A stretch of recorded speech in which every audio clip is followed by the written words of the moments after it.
Welcome to another SGR Wednesday webinar. I want to encourage you as you're joining in to drop your name and location or organization over in the chat so we can kind of use that as a way to introduce each other. And we're so glad that you're here with us. We are back again today with Micah Gaudet, who, as you all know, has really led a lot of local governments in this AI initiative. He's got a great LinkedIn page with a lot of really useful information, so I'd encourage you to follow him there as well. And so we're gonna jump right into it. As always, use the Q&A feature to ask questions, or you can use them in the chat. We'll get to as many as we can at the end of the session, and Micah may get to a few of those during the presentation as well. But with that said, I'm going to go ahead and turn it over to Micah and let us get started. All right. Well, thank you all. Thanks for being here. Excited to have everyone join us as we look at some examples of how to use AI for city management. So I'm going to go ahead and share my screen here real quick. And here we go. So this is the focus. We're working through these different functional areas, so to speak, of local government. And for this month's topic, we wanted to dive into AI for city management, which can really run a whole variety of things, right? We have city managers who are in smaller towns with limited staff and kind of a jack of all trades and master of every single one by necessity. We also have folks from larger cities who may have the support staff and the department heads. But at the same time, I think we can all learn how to apply and effectively use AI. So we're going to focus on this, and the examples should be more from the strategic side of things and how to use AI and strategic planning, kind of the big picture kind of thing. So first off is we're going to here's a quick overview of this of the quick presentation. We're going to go through this fairly quickly, but just kind of why should we use AI? What are some AI tools that you might want to know about? And then we'll get into some applications of how to use AI and what this looks like and feels like in the real world. So first, why do you use AI, right? So really the goal of this presentation is to familiarize ourselves with the varied applications of generative AI. There's a lot of different tools out there. In the same way, we have a lot of different tools in our toolbox. We want to use the right tool for the right job, right? And so sometimes it's a matter of, okay, what are we trying to accomplish? And then finding the tool that helps us to get there, as opposed to trying to do the whole, round peg in a square hole kind of idea. And so really what we look at is that AI adoption is more than just being ready for a new technology. It's a matter of strategic clarity, right? We will look at generative AI as being able to amplify our human capabilities and allowing our skilled professionals, ourselves and city managers, our staff and department heads, even our stakeholders, to focus on to add value and enhance our public service and community trust. That's really why we're looking at using AI. It's not just adopting technology for the sake of adopting technology.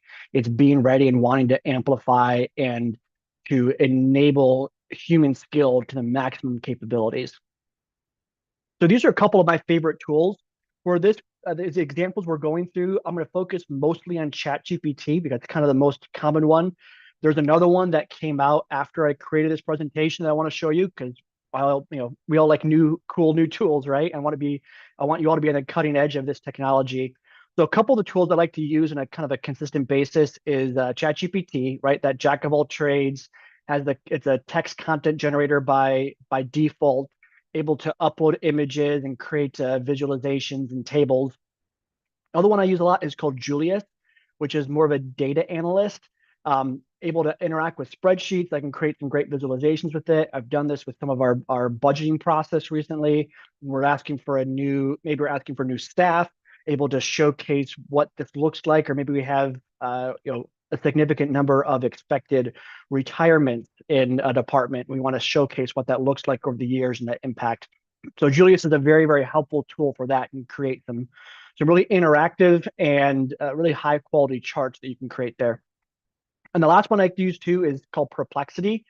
For me, it's like a search engine on steroids.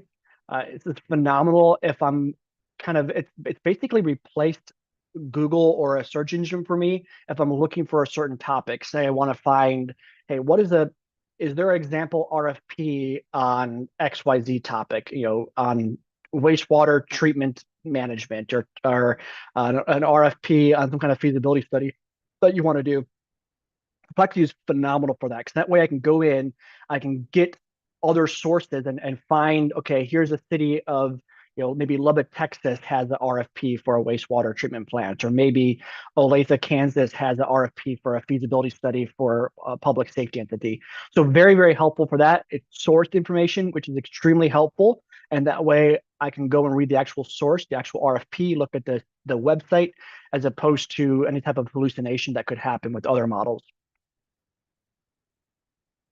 Another thing I want to talk about real quick too is the power of the prompt, right? Prompting is kind of the key to unlocking and fully unlocking the power of generative AI. So a couple rules that kind of put into place and kind of guidelines, so to speak, is to give it a role, right? Give it a role or explain your role. So for instance, in the sample prompt on the left, you see you are a city manager. So I'm giving it the role of a city manager. Or you can insert you are a fire chief, you are a development services director, or even I am a city manager, or I am a deputy city manager that oversees public safety functions for the city of Maricopa, which I do. And then put in what you like them to do. This kind of, it contextualizes it. That way it knows what exactly you're looking for and what you're doing. Another good rule is to quote unquote talk to it as if it's human, right? And so you can see in the sample prompt to the right, what language would you recommend adding to the zoning code to make sure it's compliant and in line with the general plan amendment? And here, what I would do is I would upload a copy of our zoning code along with a copy of the general plan amendment. Maybe that's just that section because of the comprehensive nature of general plans at times, just that one amendment, and then kind of just talk to it as if it's a human being. That can be very helpful to kind of engage and as you iterate and go through the process. Very, very, very helpful tool there. So just to get you again familiar with what this looks like, this is Perplexity, and just a quick overview. When you sign up for it, it's free to sign up. I think they have like a limited number of prompts you can do per day. There's a paid model you can get for it and unlock a higher number of prompts, which is helpful. But this is what it's going to look like, right? You can start the new prompt over on the left at the new thread. Your prompt box in the middle there, that's where you ask information. You can attach files if you want to. That Copilot, what I call the browser and steroids, you turn that on, it's going to be able to source open source information for you. You can even have different focus areas to the left of the attach button, and you're going to be able to go through and see that, and you focus on maybe journal articles if you want to look at some kind of a journal article, or you can focus on YouTube or focus on other different areas. I normally just keep it broad because I want to see a wide variety of things. When I'm looking for a topic, I try to keep it broad, but the Copilot is very, very effective for that. The next one, in case you're not 100% familiar with ChatGPT or haven't really used this quite yet, hopefully today is your first day. Excited to be on your journey with you today. And if no matter where you're at your ChatGPT journey, excited to support and come along and encourage you in using this in safe and effective ways. So this is what ChatGPT looks like. If you do not have the paid model, all you will see is ChatGPT 3.5, right? Which is the basic model. The paid model, again, similar price point for all these different models, about $20 per month. As a disclaimer, I don't get any revenue or any type of kickbacks for showing ChatGPT or anything like that. So I enjoy using ChatGPT 4 in the full model. I think it's very effective, and I've seen it as a worthwhile investment personally. So I personally pay for it and do that. But the ChatGPT 4, you can see that toggle down. You can see where you can attach files. And on the left side, you can see where you can see your previous prompt and be able to access that and look at that. And if you want to go back and continue the conversation, something maybe you're working something yesterday and you want to go back, you had some new information you want to put into there, or a different idea you want to do, you can do that as well. And then finally, this is what Julius looks like. So Julius, again, with Julius, it's very much a data analyst. And so you want to have maybe a CSV file or a Excel file of some sort, or even just a table and maybe a PDF or a Word document. I think that could work too. So what you do is you attach your files and then go ahead and just start asking questions. And the cool thing about Julius as well is that it can help guide you through different suggested prompts, right? And so it can you can ask it, hey, have a line of different prompts, like maybe you want to do some kind of a deeper analysis or way to think about this. Extremely helpful, especially for those of us that are not data analysts by trade or by background.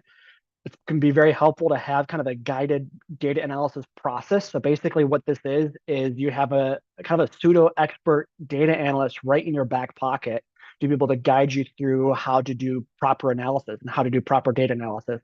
Extremely powerful, extremely helpful tool. Again, the visualizations and the data is able to provide, run different regression analyses or things like that. Very, very helpful for me, especially as I'm building different budgetary things or different asks or looking at things like overtime or whatnot. You can anonymize your data. Always be careful the data you put into it. All these systems, really, be careful that it's publicly available information or it's sanitized in a way that it's not going to be, these are open source models. They're training on your data. So be careful with the information you're putting in there. And with that said, I think this is the end of the slide deck. So I'm going to shift over to our ChatGPT models here. And what I'm going to do is I'm going to show you a couple prompts and kind of walk through some stuff here. So what I'm going to do here is I'm going to grab from our chat here. I'm looking to see what different cities we have here. So I'm going to grab the city of Hitchcock, Texas. Looks like Monio Mark or Mark Monio. I'm not sure if which comes first there. Sorry about that. So we're going to do the city of Hitchcock, Texas. And we're going to have it create an outline for a strategic plan. And what I want you to notice here is I'm going to go through this example with different, looks like we didn't quite go through. Okay, yeah, it's just going through. Oh, unusual activity from my system. Let me try this again. Bear with me real quick here. So let me try this one more time and see if we can get this to work. I have multiple tabs open of ChatGPT, and I wonder if it doesn't like that. So we'll see if we can convince it to play nice today. Yeah, like that. What I want you to see here is this, right? We're going to create this outline for a strategic plan for the city of Hitchcock. And I'm going to show you this in 3 different models. And that way you can see what this does, right? Because again, going back to the whole idea of having the right tool for the right job, it's helpful to have different perspectives, right? It's helpful to have different inputs and different things you can do.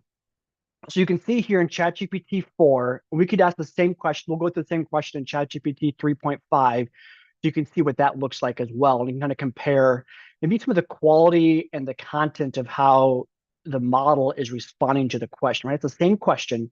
You can see some of the model and how it's responding there. So here we have it kind of a basic summary, executive summary, introduction, vision and mission statements, situational analysis, maybe a SWOT analysis, and then break down demographics, economics, infrastructure, environmental sustainability situations or considerations. We have some strategic goals and objectives, strategic strategies and action plans. So we have a pretty comprehensive outline for our strategic plan here. Very, very, very helpful. Again, this is a great measuring stick to kind of create that outline, get focusing again on that human in the loop perspective, right? I don't think I necessarily want ChatGPT to write my entire strategic plan for me, but it can be a very helpful guide to help me understand, okay, what are the topics I want to cover? What are the different areas and how do I build KPIs for that? So we have it looks like we have 15 different subsections here, very robust from what I'm seeing here.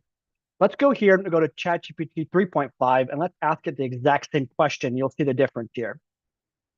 Number one, you'll see the speed of it, right? ChatGPT 3.5 is faster. What you'll notice is it's not as comprehensive, right? You don't see, for instance, you don't see the bold text there. Here we only have 10 sections instead of 15 here. So quick, easy to see the difference here.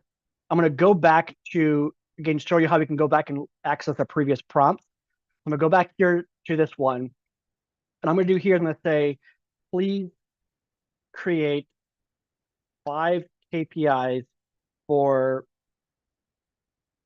public safety for this strategic plan. So it's going to look at some KPIs for public safety. We have here, looks like we have reduction in crime as an objective here. Again, you'll see the detail that goes through that gives me a KPI, gives me an objective. Looks like it's going to be a measure how to do this. Look at emergency response. It's going to talk about improving maybe some of the speed of response services, response times, and things like that. Average time from emergency call to the arrival of the first responder at the scene, aiming for a continual decrease year over year. Community policing engagements. They gave me these different responses and different KPIs they can have. Again, very helpful. We take our strategic plan, the big picture, bringing that down to our department level. This is something I learned from a city manager in Whitewater, Wisconsin, John Weidel, who did this with his fire and police departments to be able to show, okay, what can the fire department do to work towards the strategic plan and make sure, or the mission and vision of the city there, and be on the same page and working towards the same goals. So again, very helpful. But let's take the same idea, right? Let's take the same idea and let's go over to Claude. So here we have Claude, which is another very helpful tool here. I'm going to grab the same prompt and I'm going to copy and paste it in there again. The same thing for the city of Hitchcock, Texas.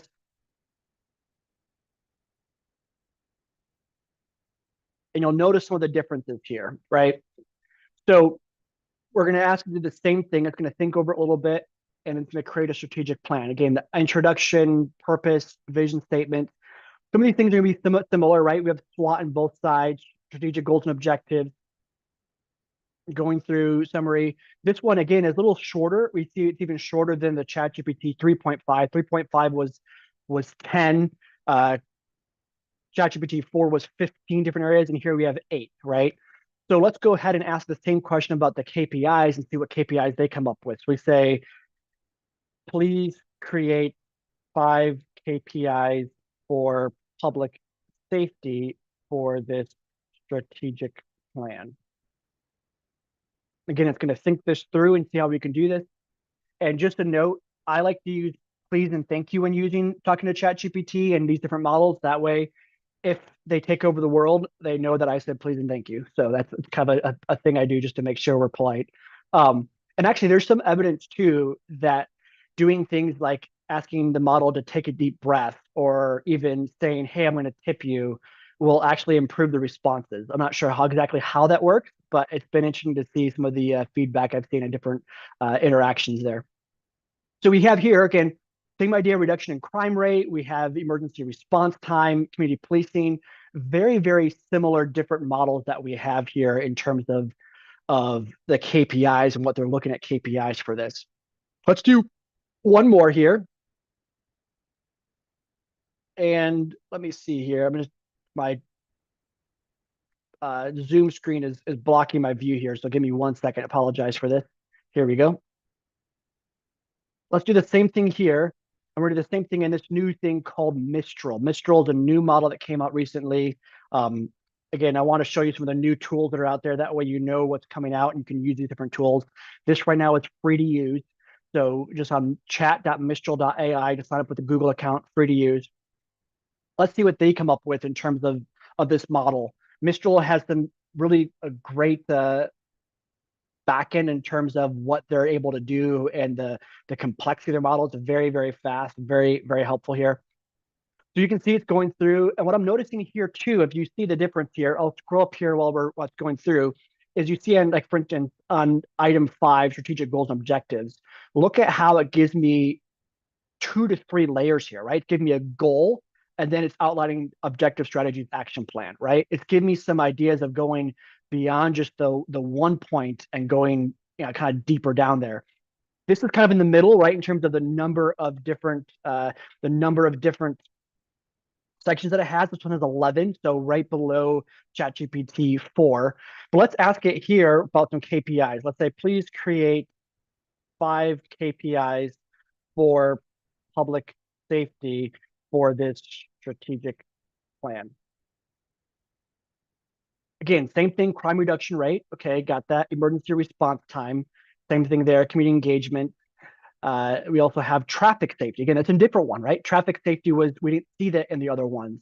And so this is why it's also helpful to have different models. And sometimes, we're limited to our own, the mass inside of our head, right? Our brain power. That's why it's always good to have other people speak to us and engage other people, engage with diverse backgrounds to have different perspectives, right? So here we see by having a different perspective, maybe I wasn't thinking of traffic safety, but because I asked the same question to 3 different models, now I can say, oh, that's a great idea. Let me grab traffic safety as a KPI to look at. Maybe that's an important area for you to function on in your city is traffic safety. So again, just want to show you those quick tools right there. And we'll go through some more examples here in ChatGPT, but I wanted to show you what that looks like. I'm going to close these other ones off just for the sake of our model and make sure we don't have that same response before. So let me go over here. I'm gonna go back to ChatGPT 4. I'm gonna ask it to summarize a bill, right? So this is a bill from the state of Wisconsin. I think it was adopted last year, I believe, that had some. Well, let's just go see what it has. I don't want to ruin the surprise for anyone here. So we'll do this here. What's gonna be able to do is going to summarize this bill and read over it. This has been very, very helpful for me, especially right now. The state of Arizona is in legislative section, and so we have a phenomenal intergovernmental affairs director here in the city, and she does a phenomenal job, letting us know about the different changes and different bills that are coming through. Again, all these bills are open source information, right? You can go online and read them yourself on the state legislature's website. So by putting this into the system, I'm not jeopardizing anything. It's already publicly available, but allows me to understand what the changes are on the bill. So if you have a bill with a bunch of some changes, some things are red aligned, some things are added in blue, or different things they do for it. I'm able to go through and use this model to quickly see what the changes are and what the differences are, and then see, possibly, how does this impact my city? What's the differences here? And obviously, I still highly, highly, highly, if I didn't say highly already, recommend reading through the bill yourself, right? That's the human in the loop perspective. So I'm going to go through, read it through, and do my own due diligence on it as well. But it's helpful to have a quick summary to kind of say, okay, what am I missing anything? Is there something that I'm missing in this bill that maybe I glanced over because these, they're not the most invigorating reading material that you've ever come across, the bill language, right? So very helpful. We can see here, again, the 4 model, you can see it's slower today. I don't know if they're having a lunch break over in OpenAI land or something like that. You can see it's kind of going a little bit slower today, which is fine. But you can see it's giving us information on what the bill is, about designating towns able to designate themselves as urban towns if they have a population over 5,000 with a density of 750 square persons per square mile, that provide law enforcement and enact subdivision and zoning requirements or ordinances. So what we'll see here too is it'll speak a little bit about how they can do some different things with zoning and whatnot, and what that means for some of the by right zoning issues there in the state of Wisconsin. So we'll see this, we'll go through this here. And what we'll do next is we're going to go through and we're going to ask it about, we're going to ask it to see, okay, we have this zoning bill, right? But how does this impact our general plan, right? What are some things that maybe we should change to our general plan based on this bill here? So I'm going to go ahead, and while it's doing that, I'm going to go ahead and just pre-prompt it. That way it's ready to go. It's going to go through and look at that. While it's going through and giving us the information here, I'm going to go over to a different prompt over here. Just that way we don't bore each other by watching this go through. Normally, again, it's not this slow, but today it happened to be slow, but that's fine. We can be adaptable to it. And again, another reason why it's helpful to have different models, right? Why it's helpful to have different models. Some days it might have a slower engine. Maybe it's a lot of people using the model right then. And so we can have different ways of doing that. So here we have a strategic plan, and this strategic plan, let's see here, I'm going to double check. It's for the city of Allen, Texas, right? Strategic plan for the city of Allen, Texas. And we're going to ask you to give us some progressively increasing SMART KPIs for each year for the next 5 years, right? So, okay, we have a strategic plan. A lot of us adopt this or change this every 5 to 10 years, but we're going to see what we can do there. And again, we have the same issue with a system issue, but that's fine. We can adapt here. And I'm going to grab the strategic plan again. It's going to upload it. Thinking through. I'm going to hit enter. I'm going to wait on it. Once it gets started, I'm going to go back to our other prompt to see if it's done already. That way you can work in the background. It looks like it's working perfect. There we go. Okay, here we have a one paragraph summary of this bill.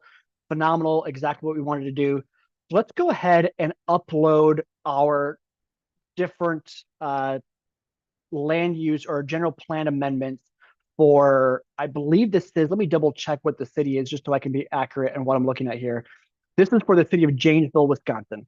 So I don't know if anybody from Janesville on this webinar right now. If you are, hope this is helpful and hope this is a good representation of your beautiful city there.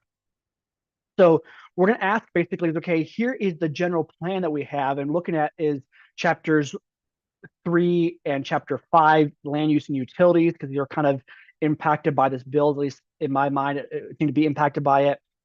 So it's going to look through this and see if there's anything that we should do. And we can do as well, then it's okay, say, okay, is there any language that we should put within our general plan? Should we do a general plan amendment to get into compliance with our city code or with the new bill?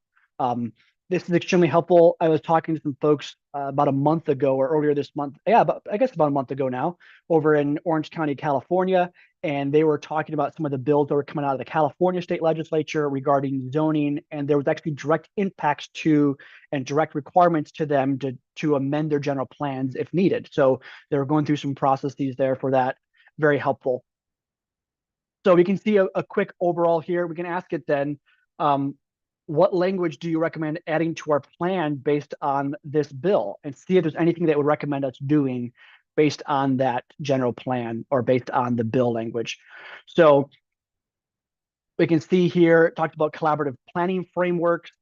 Perhaps we want to also look at adaptive zoning strategies as well too. And so again, it's going to give us some information. We just uploaded the bill itself, took in our own documents. We can do the same thing with maybe a resolution that we have on the topic or something like that, and say, okay, we're going to do a resolution on this, what this looks like. So we could go a step further and say, please create a resolution for the city of Janesville to add this language to our general plan as an amendment. Maybe you don't want to do amendment, maybe you do, I'm just doing this for example, right? So here we have, we'll go through and it'll kind of draft an amendment. And again, the same thing I've said before, always use a human in the loop perspective. So I'm not going to just take this language and submit it to council, right? I'm going to go through the proper steps. I'm going to get legal involved. I'm going to get our clerk and our clerk services involved and our planning development areas involved to make sure it's comprehensive and has the right people involved, the right stakeholders involved here. So you can see what we did basically is we took a bill and then inserted our own general plans, and now we have a sample resolution that we have. So we went through this whole entire process, and you think about how much time that saved, right? Again, stakeholder involvement and human interaction is still vital. So I still have a lot of work to do on this as well. But now I have a huge start, I have a massive starting point, a massive advantage here because I already have some framework of what I'm looking at. So let's go back to our prompt over here.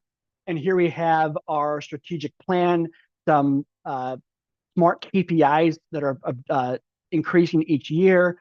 You talked about financially sound and transparent city government, safe and livable community for all, vibrant community with lively destinations, different things here. And so what we can do here is we're also going to say is, let's go ahead and create some SMART goals for the departments for the strategic plan. And what I'm doing here is I'm going to take the city website, their department site, and I will go ahead and put this in the URL right here. And so here we have the departments, right? Here's all the different departments in the city of Allen, Texas. And sometimes it has some struggle reading the URL. We'll see if we can get it to work. Sometimes it works, sometimes it doesn't. Just depends on the site sometimes. We'll see if we can pull that information in. If not, we'll just be able to copy and paste it into the prompt box as well. So we'll be able to do that. So it's going to go through and look at how we can align our departmental objectives to the overarching goals of the city, right? One of the things we constantly talk about here in our city is the fact that we don't have different goals. Our fire department doesn't have a different goal than the city, right? We're all one team and we're all working towards the same goals and same mission. And so we want to be engaged in the things that actually meet our mission, right? And engage in things that meet the mission of the city itself. So this is a really phenomenal way of being able to take a strategic plan and break that down to the department level. We can even break this down further to the team level as well too. So I could say, okay, I could take this, for example, take the fire department. I love our fire guys here in the city of Maricopa. I get to be uh, overseeing the fire department. And so I can say, let's break this down to the battalion level. What can each shift do to meet these goals? And you see what I did there too. I simply copied this right here, right? Highlighted that and hit this quotation mark, and that brought it in. That way I know that I'm replying to this specific line, a very helpful thing to do. And so here we can break this down to shift level, right? And break this on battalion shift level. We can even go further and do this at the captain level and the crew level and say, okay, what can the crews do for this? You can break it down to each minutia and make sure that we'll know that, okay, this is part of the thing too, of like, our what the fire crews do, what a captain's crew does, is directly impacting our city, and they're a stakeholder in this city. They're a stakeholder in our city and what they're doing here. So extremely helpful to go through and break these things down, to take high level ideas like strategic plans, like general planning documents, and then go through and see what we can do there within our model and see what kind of responses we can get here and see what we can do here and just break it down each individual piece and see what we can do to it to empower and encourage our folks to be bought in and give them reasons to be bought in and show how their work is directly tied to the success of the city here. We'll grab a quick glass of water. So these are some really helpful tools that we can have to go through and see what we can do, what taking big ideas like bills, taking big ideas like general plan documents, taking big ideas like maybe general plans, strategic plans, and see what we can do there. Other thing we can do too, and just showing some of the stuff within ChatGPT, but we can do some of the same thing also within, say, Claude. So let's go over to Claude again. I'm going to go here and let's ask these same questions we're doing here and ask it in Claude to see what kind of response again, see what the difference of response we can get here. So we're the same thing. And again, I can attach files here the same way I did with our with ChatGPT. I can attach files. So I'll grab the same thing. I'm gonna use the exact same prompt I have with ChatGPT. It's gonna upload it, and we're gonna see what this looks like and how Claude responds to this. Right now, Mistral doesn't allow us to attach files, which is fine. We'll just use Claude for an example. And here we have it. It's going to go through and look at that and go through and see what it does and build out the KPIs. For Claude, because I can't put in a link to Claude, what we're going to do is we're going to copy and paste just the text of the doc of the departments, and I'll show you how that works. You can use the same idea within ChatGPT 3.5 if you wanted to. 3.5 doesn't allow you to attach documents, you're limited in that side of things. But just to kind of give you an idea of what that feels like to upload maybe text into a prompt and have a larger prompt and what that looks like and how that doesn't necessarily overload the system. And I hope I didn't just jinx myself by saying that and watch, Claude will be overloaded because of that. But hopefully you'll be lucky here. So let's go ahead and say we're going to ask it to create SMART goals based on the strategic document here. Let's see here. Come on, there we go. And it looks like it froze up on me. Let's just refresh real quick and see if we can get this to work. There we go. We're asking to create SMART goals for each department. Here are the departments. Hit colon. I'm going to do here. I'm going to hit Shift, Enter, Enter. And I'm going to go over to the departments right here. And all I'm going to do is I'm just going to copy this, right? I'm just going to copy all of this.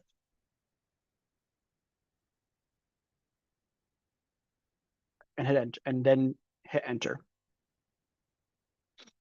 Let's see what it comes up with, right? So it's going to go through and give me some KPIs and some SMART goals rather for each department, right? You can see this, a 95% live release rate for shelters by 2026, increase pet adoptions by 15% each year for the next 5 years. And so you can see it's going to go through, and even though there's these different subsections about, like, for instance, um, planning, information about planning, zoning, development, and Allen, it understood that I was just looking at the planning department. I wasn't looking at, for instance, open records, search public documents, or submit a records request. I was able to defer what I was actually looking at. And here we have a couple of SMART goals to go through for each department using Claude.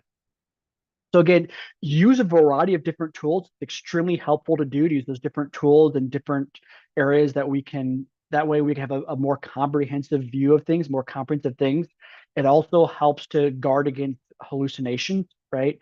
So if I'm using two different models, sometimes I can kind of double check to say, okay, hey, this, maybe this was hallucinating. I'm getting a different perspective over here. It's also why it's important to have that human in the loop perspective and what you see there. So very, very helpful. I want to also show you too, just real quickly as we wrap up here on my end of things, how I used Perplexity. I got a couple minutes here. I want to show you this, how I'm using this. This is what I use to go find a strategic plan, for example. So I can say, please find a strategic plan for a city in Texas. Going to understand the question. I don't care what the name of the city is. I'm just looking for any of them, right? So I'll put skip.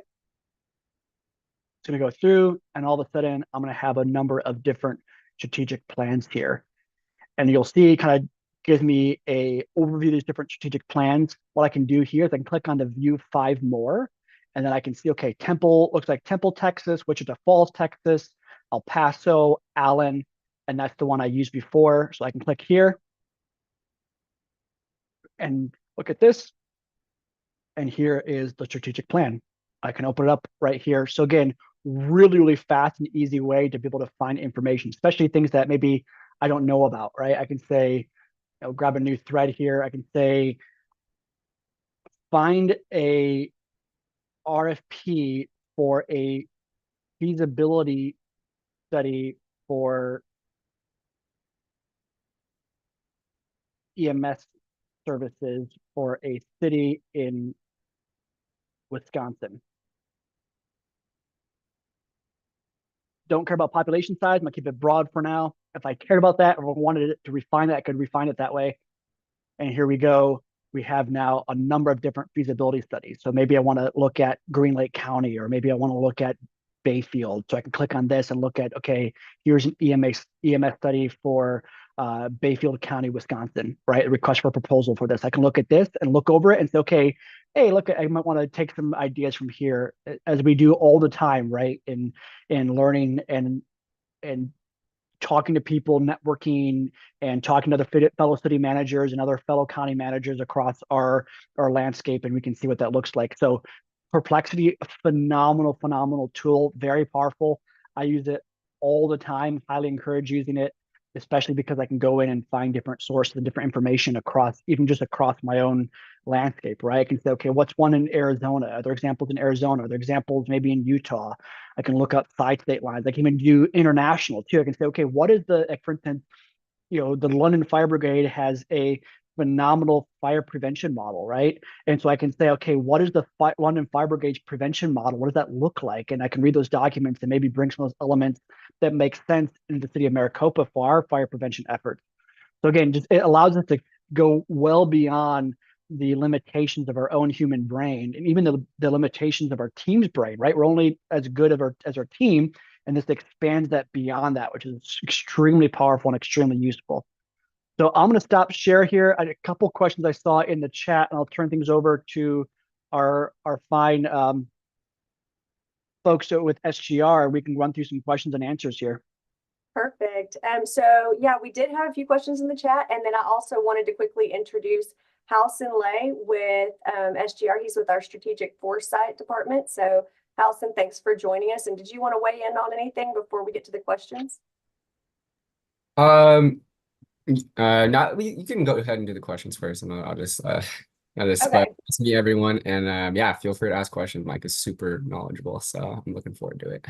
awesome. Okay, so Micah, first question for you is, how do you overcome the risk tolerance of leaders who want to employ AI, but only in specific functional areas? Hypothetically, am I dead in the water if my organization prohibits AI use in critical functional areas? For example, RFPs, strategic plan development, legal proceedings, etc. This question may be inappropriate for this particular lunch and learn, but is an obstacle I'm currently facing. I think it is appropriate for this lunch and learn, and probably some others are facing that same obstacle. So can you address that, Micah? Yeah, I mean, without knowing the reasons why, you know, your leaders have that risk tolerance, right? Every state is different in terms of their governance models and the governance of your city and stuff like that. So I would be very hesitant to say that, hey, just go ahead and do it, because I think it's important to engage the leaders. I would say this, and this is a shameless plug for these webinars, is have your leaders attend these webinars, right? Have them see what it looks like. It can be very scary. I totally get that, right? But when you see like all these examples we're going through from last week's webinar to today's webinar to the next month's webinar, all of our examples are using publicly available information, right? I'm not doing anything that's unsafe. I'm not doing anything, we're not taking this model and just running with the results, right? We're emphasizing the human in the loop. We're emphasizing these different things here.